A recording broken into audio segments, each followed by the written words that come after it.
Now, let me welcome you all to another episode of the A-10 Insider Podcast here on the Field of 68 Media Network. And I'm really excited because we finally have a guest on. We've been trying to get on for more than a year. A-10 Commissioner Bernadette McGlade in her 16th season as the Commissioner of the Atlantic 10.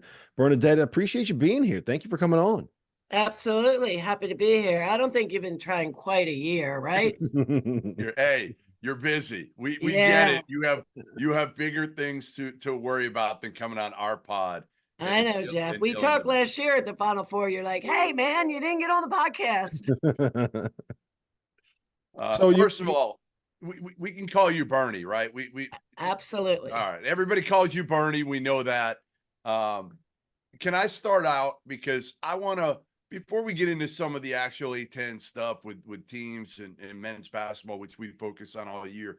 I really was interested on your kind of ride to get to be the A-10 commissioner. You've been there so long, it's almost like we forget what you did in your past lifetimes, right? Your past lifetimes of being a head coach at 23 years old.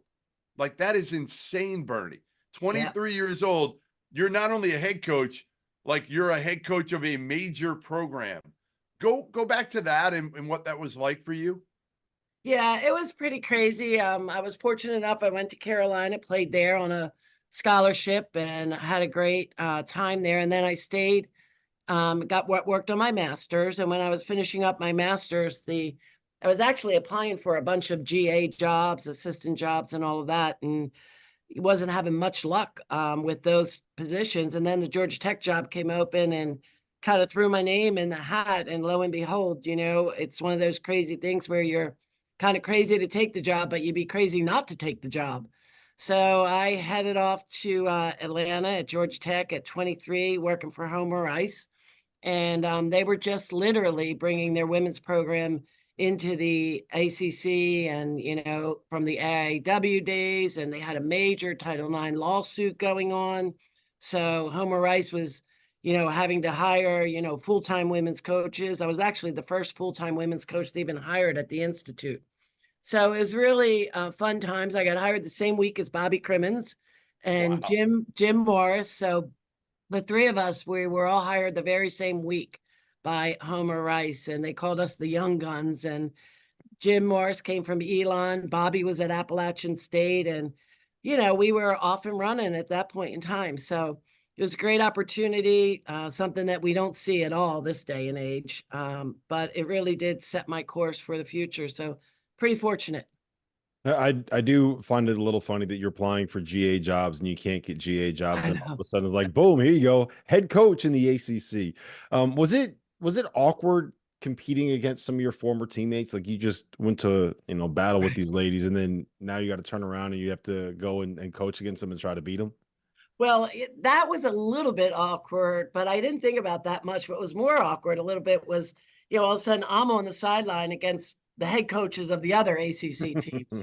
And that was, more than a little bit intimidating. But, I never really thought about it too much. I think the one thing I remember most is, I was really excited. I took off on my first recruiting trip. And of course, we had no money. I mean, it was like maybe $2,000 in a recruiting budget.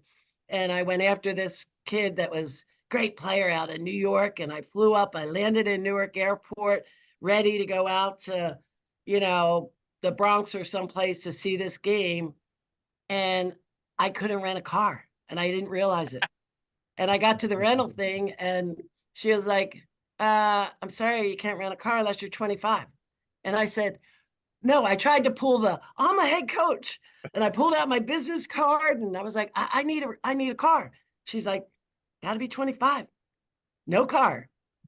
Yeah, it was, I had to scramble. I had to scramble. So I took half of my recruiting budget because I had to get a car service. I'm like, I can't fly here and not go to the game. So, all those guys are in the Newark airport with signs saying, like, you need a ride. That's you. Yeah, that was me. That's That funny. was me. That's crazy. Crazy. I Mhm. mean, like, when I read that, I couldn't even fathom 23 years old being, again, nobody's getting job at 23 at any level of college Division One coaching, never mind in the ACC. That's unbelievable. So next week I'm going out. It's a double trip for me. I'm going out to see my daughter in Bloomington, Hmm. but I'm really not going out to see my daughter. I'm going out to see Caitlyn Clark For sure. play at Indiana. And don't tell my daughter that. Obviously, I'm telling her I'm going out to see her here. We know she But doesn't listen to any of these podcasts because she don't care what you do. that's right, exactly. Um, you've been around the women's game for so long. She is exceptional. It's not the first time I've seen her in person. I saw her last year at PK 85 play UConn, and I fell in love with her then. I was like, I've never seen anybody like her for me since like Diana Taurasi that I was mesmerized with at the women's college basketball level. What's your take on Caitlyn Clark, and where did she fit in the pantheon of the greatest women's college basketball players? Yeah, she's really a phenom. I mean, she is so smooth. She is, such a hard worker and classy, the whole package. Yeah. She really has the whole package. There's no question about it. I mean, her legacy will, rank up there with the greatest in the games. And I know they're talking right now about her scoring record and little controversy of whether or not the NCAA has the right overall score. You're going to count somebody like Lynette Woodard, and either way, I think she's going to surpass them all. Yeah. So I think they're not going to have to worry about that argument. But yeah, I think there's no question about it. She's been fabulous for the game. She's helped elevate the game that already has been surging over the last 10 years. And I think, I think back to way back. We hosted the Final Four in Atlanta at the Omni when the Omni was there. And it was the first advanced sellout in 93 for a women's Final Four. And, going back all those days, Cheryl Swoops was on that Texas Tech team that kind of mesmerized everybody. People were stopping in the airport watching that Final Four championship game. And, you accelerate that, how many years, 30 years later, and Caitlyn really is setting a course that it'll be tough for people to break for a while. You mentioned the explosion in women's basketball. I think there was 10 million people that watched the final four, the women's final four last year. Caitlin Clark, I think you can make the argument, is the biggest story in all of college basketball, men's or women's right now. What has led to that in your mind? What has been the biggest factor in that explosion? Well, I mean, not to sort of play it down, but we just celebrated the 50th anniversary of Title IX.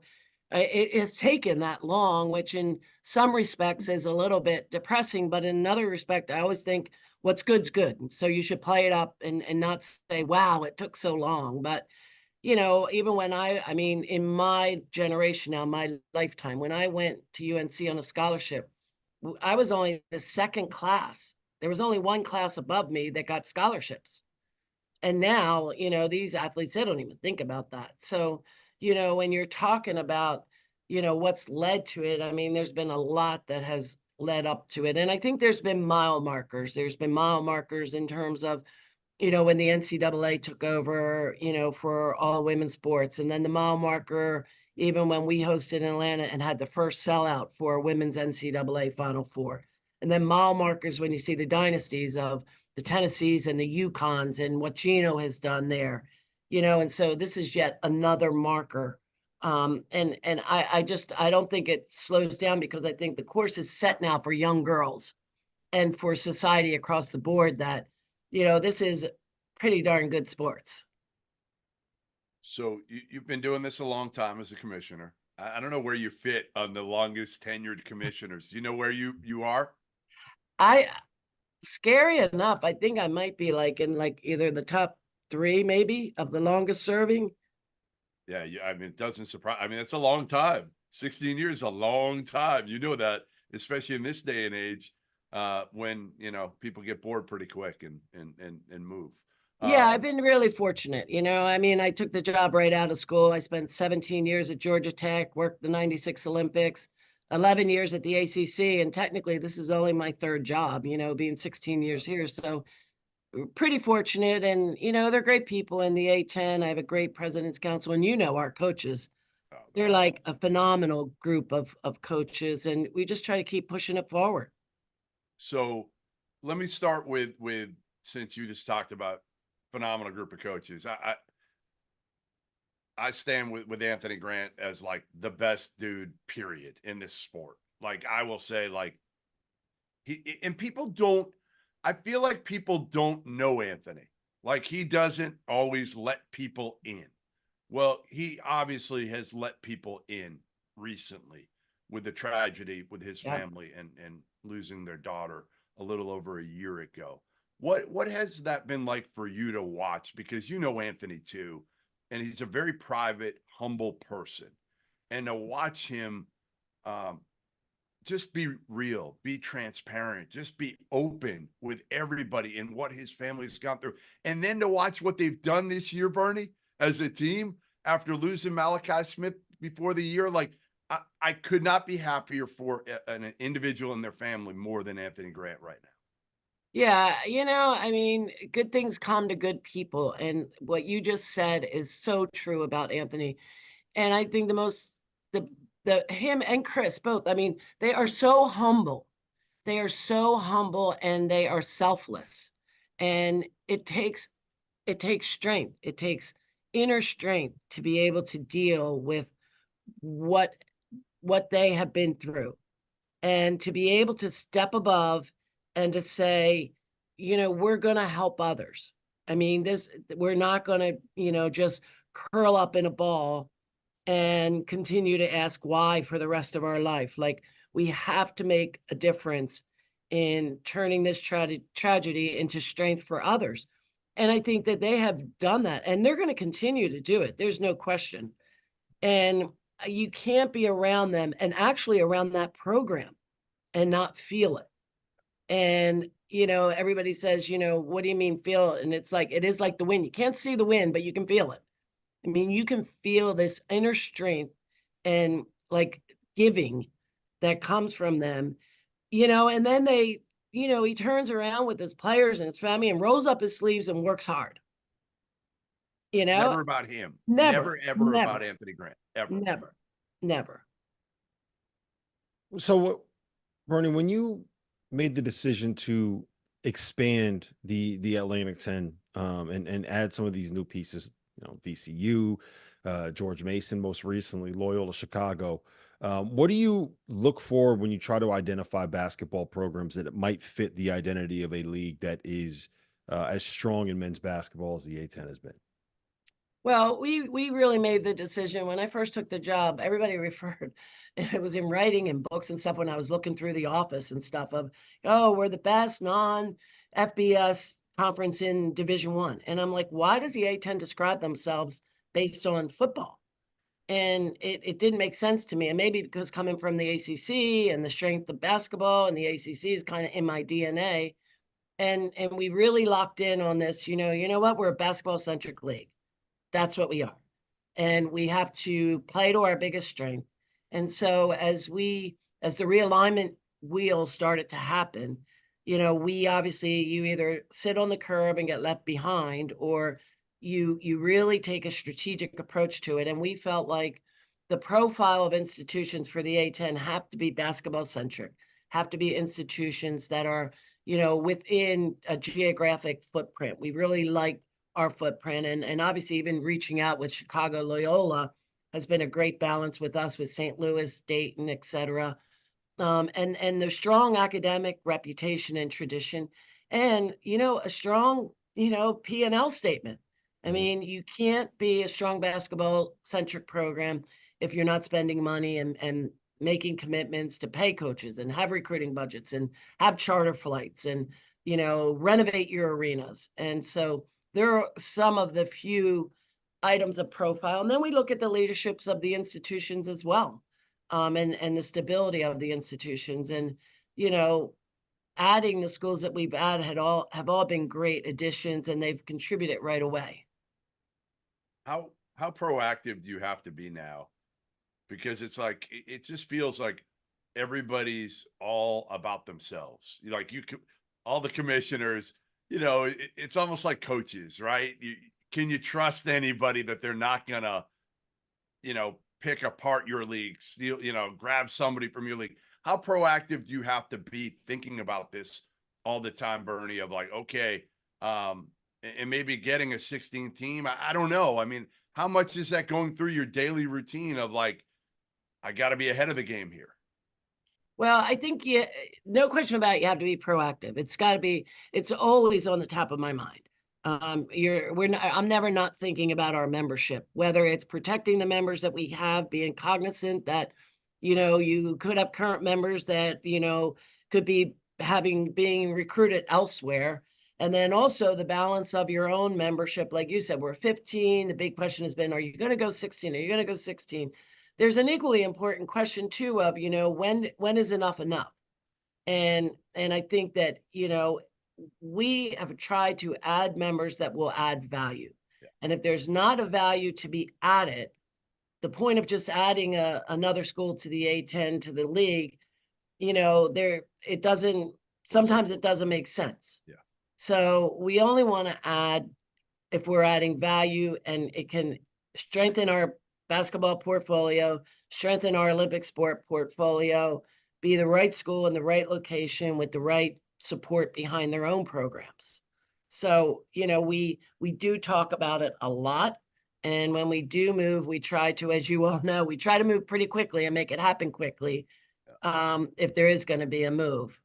So, I would say it's on the top of everybody's mind right now. I mean, heaven forbid, a year ago, we wouldn't have ever imagined what happened with the Pac-12.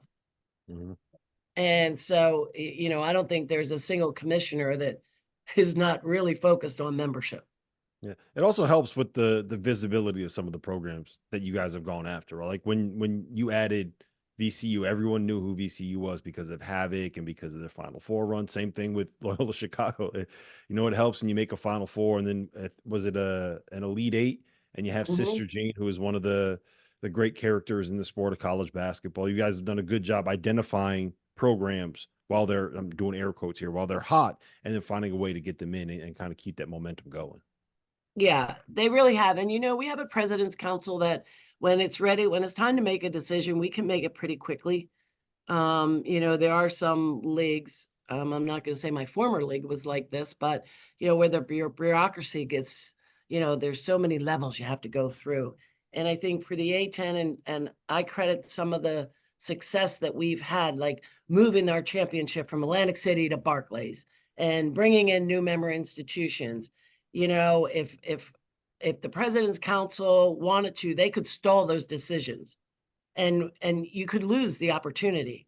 Whereas, it's a council and a set of institutions that know, we've got to take advantage of being nimble. And when we have an opportunity and can seize on it, we need to do it because we're not an autonomy 5 league.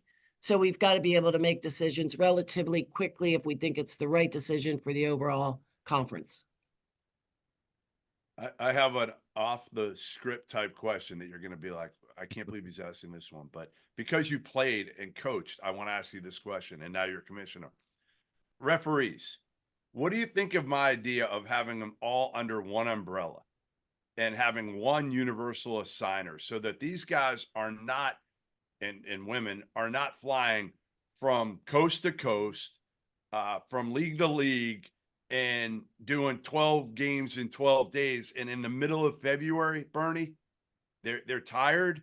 They're missing key calls. Like, why can't we have one universal assigner that says, okay, whoever, John Gaffney, he's in Boston tonight. We're going to keep him in New York tomorrow instead of him flying out to work for his boy, John Higgins, in the Pac-12 and then flying him back out east the next day. It makes no sense. It's not logical.